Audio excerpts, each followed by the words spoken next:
आज से 29 साल पहले झारखंड के धनबाद में एक महिला की शादी कराई जाती है। शादी के बाद वो अपने पति के साथ अपना वैवाहिक जीवन जीना शुरू करती है।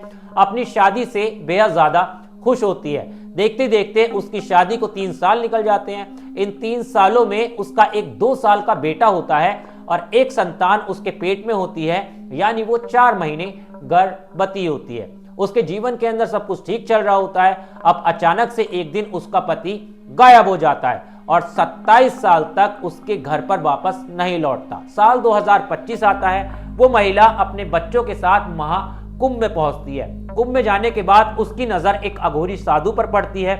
जैसे ही वो उन साधु को देखती है तो काफी जोर जोर से रोना शुरू करती है। उसके दोनों बेटे जब उससे पूछते हैं कि माँ आखिर क्या हुआ, तो वो कहती है कि ये साधु नहीं, तुम्हारे पिता हैं।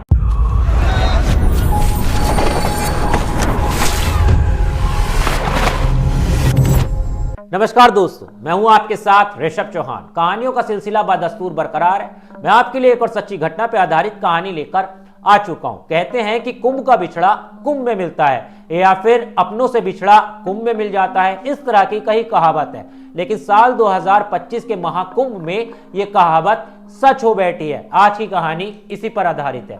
इस कहानी को सुनने के बाद आप भी काफी ज्यादा हैरान हो जाएंगे। कहानी को शुरू करते हैं, लेकिन उससे पहले मैं आपको हमेशा की तरह जगह और किरदारों के बारे में बता देता हूं। यह पूरी कहानी शुरू होती है झारखंड के धनबाद से और सामने आती है 24 से 25 जनवरी के बीच महाकुंभ यानी प्रयागराज में। इस कहानी के अंदर जो पहला किरदार है उसका नाम है गंगा सागर उर्फ राजू कुमार अघोरी। इसके कहानी के अंदर जो दूसरा किरदार है उसका नाम है धनवती, जो कि गंगा सागर की पत्नी है। कहानी के अंदर तीसरा किरदार है कमलेश यादव विमलेश यादव, जो कि गंगा सागर के दोनों बेटे हैं। और चौथा किरदार है उसका भाई ठाकुर यादव मुरली यादव, और उसके साथ एक महिला रहती है जिसका नाम है काली माई।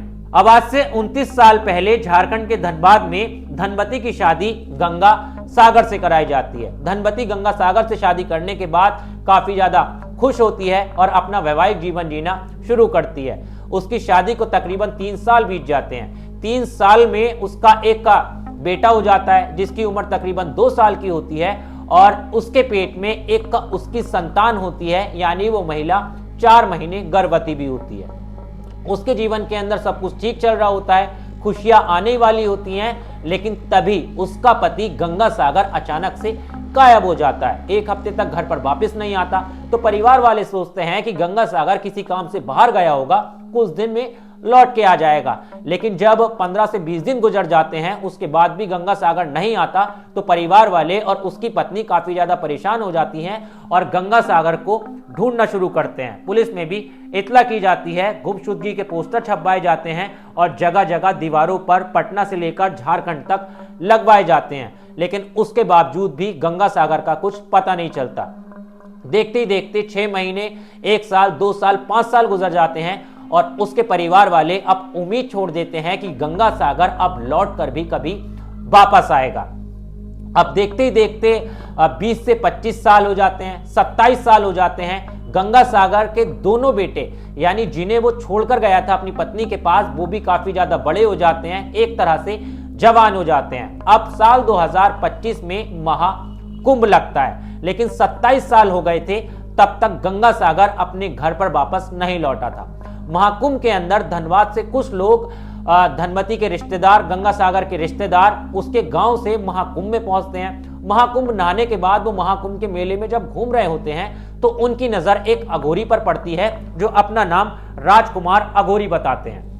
वो देखने में बिल्कुल गंगा सागर की तरह होते हैं। जैसे ही वो लोग उन अघोरी को देखते हैं तो काफी ज्यादा हैरान परेशान हो जाते हैं और कहते हैं कि तुम गंगा सागर हो, लेकिन वो व्यक्ति, वो अघोरी मना कर देते हैं और उन्हें वहां से भगा देते हैं। अब जब वो लोग धनबाद पहुंचते हैं तो तुरंत धनवती के पास जाते हैं, उसके बच्चों को धनवती को बताते हैं कि हम लोग महाकुंभ गए थे और महाकुंभ में हमने एक साधु को देखा है जो बिल्कुल हूबहू गंगा सागर की तरह नजर आते हैं। अब जैसे ही उसकी पत्नी ने ये बात सुनी वो काफी ज्यादा रोने लगी, क्योंकि पत्नी अपने पति का 27 साल से इंतजार कर रही होती है और उसके अपनी मांग में उसके नाम का सिंदूर लगा रही होती है, यानी उसकी पत्नी बनके उसने 27 साल उसके बिना ही गुजार दिए होते हैं। इसीलिए वो अपने दोनों बच्चों से कहती है कि बेटा मुझे भी प्रयागराज लेके चलो, मैं भी महाकुंभ नहाना चाहती हूं और जिन अघोरी के बारे में इन्होंने बताया है मैं उन्हें देखना चाहती हूं। उसके दोनों ही बेटे कमलेश यादव और विमलेश यादव अपनी मां को 24 जनवरी को प्रयागराज में लेकर आ जाते हैं और उनके साथ में उनके चाचा और उनके दूसरे चाचा यानी ठाकुर यादव और मुरली यादव भी होते हैं। अब ये पूरा परिवार होता है महाकुंभ के अंदर। सब गंगा मैया के दर्शन करते हैं, महाकुंभ नहाते हैं, महाकुंभ का मेला घूमना शुरू करते हैं और उस अघोरी के पास पहुंचते हैं सीधे, जिसका पता उनके रिश्तेदारों ने बताया था।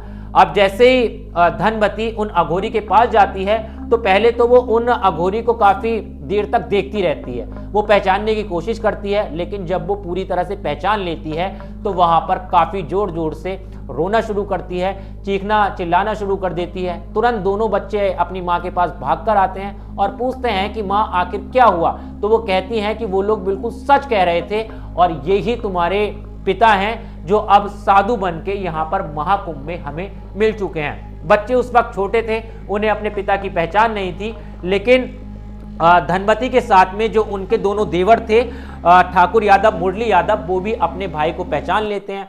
अब जाकर वो उन अघोरी साधु यानी राजकुमार अघोरी से बातचीत करते हैं, कहते हैं कि आप तो गंगा सागर हो, धनवती के पति हो, मेरे भाई हो, आप यहाँ पर क्या कर रहे हो, 27 साल से आप कहाँ गायब हो गए थे। लेकिन वो अघोरी साधु कहते हैं कि मैं तुम लोगों को नहीं जानता और मुझे सिर्फ महादेव सुनाई देते हैं। वो कान में कई बार उनके काफी बातें कहते हैं, लेकिन साधु जो है वो सीधा सीधा इनकार कर देते हैं। लेकिन वहां पर धनवती रोना शुरू कर देती है। अब इसी बीच एक पत्रकार भी महाकुंभ के मेले में घूम रहा होता है, जिसकी नजर धनवती पे पड़ जाती है। वो तुरंत धनवती के पास जाता है, धनवती से पूछता है कि आखिर क्या मामला है। तो धनवती बताती है कि ये जो साधु के रूप में बैठे हुए हैं ये कोई साधु नहीं है, बल्कि ये मेरे पति हैं और 27 साल से मैं इनका इंतजार कर रही हूँ। मामला जो है काफी ज्यादा बढ़ जाता है। पूरा परिवार साधु को घर ले जाने की मांग करने लगता है, लेकिन साधु जो है वो घर जाने के लिए मना कर देते हैं। मगर धनवती और धनवती के दोनों देवर यानी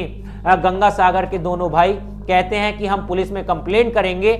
और इसी बीच उन साधु के साथ में एक महिला भी उन्हें नजर आती है, जिनका नाम काली माई होता है, वो भी साधु के रूप में होती हैं। अब दोनों ही छोटे भाई यानी गंगा सागर के भाई उस महिला पे आरोप लगाते हैं, कहते हैं कि इसी महिला ने हमारे भाई के ऊपर जादू टोना टोटका कर दिया है, कुछ मंत्र वगैरह कर दिए हैं, जिसकी वजह से हमारा भाई हमें भूल गया है और कैसे भी करके हमारे भाई को हमें वापस दिला दो, हम इनके बिना नहीं रह सकते, हम लंबे समय से इनका इंतजार कर रहे हैं। और उनके जो दोनों बेटे होते हैं वो काफी ज्यादा वहां पर गुस्सा हो जाते हैं। वो ये तक कहते हैं कि आखिर इन्होंने अपनी जिम्मेदारियों को नहीं निभाया, ये अपनी जिम्मेदारियों को नहीं निभाना चाहते थे, इसीलिए ये सारा ढोंग कर रहे हैं और एक तरह से ढोंगी हैं। अब ये पूरा मामला काफी ज्यादा चर्चा का विषय बन गया है। लेकिन इस पूरी कहानी के अंदर अब देखने वाली बात ये होगी, क्या महाकुंभ के अंदर ये वाकई में ही घटना सही साबित हो गई है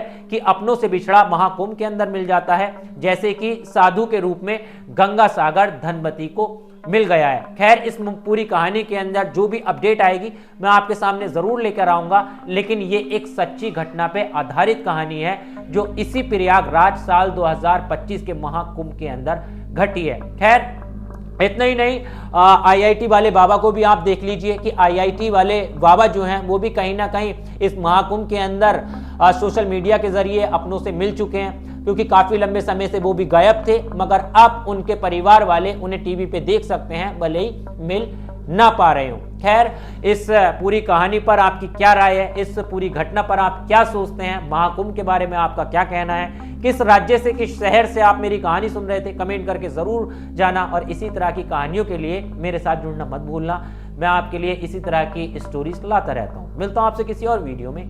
जय हिंद।